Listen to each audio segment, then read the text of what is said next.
The single most striking thing about the mood in Davos this year is optimism from business. Everybody here believes we are in the middle of a really strong recovery. There's nothing to stop it. They are also buoyed, particularly the Americans, by the tax cuts. They don't believe we're going to have a real trade war.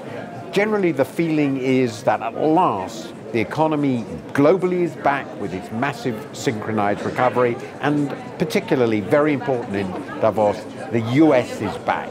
That's the first really striking thing. The second really remarkable thing is the very different ways that leaders have conveyed their message. The Indian Prime Minister, Mr. Modi, and the French President, Mr.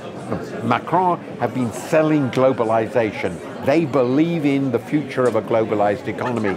Meanwhile, everybody is very concerned that just possibly the US is going to start a trade war. We began to see trade policy action this year in 2018 for the first time. It was threatened. Now we're seeing it against China. What more is going to happen? Justin Trudeau was here, Prime Minister of Canada, to talk about the North American Free Trade Agreement. And we don't know whether that will actually continue to exist.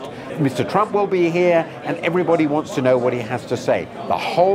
A vast part of the American administration has come here, and the message from people like Wilbur Ross, the Commerce Secretary, has been, don't worry, we're not really protectionist, we're just going to try and make trade fairer.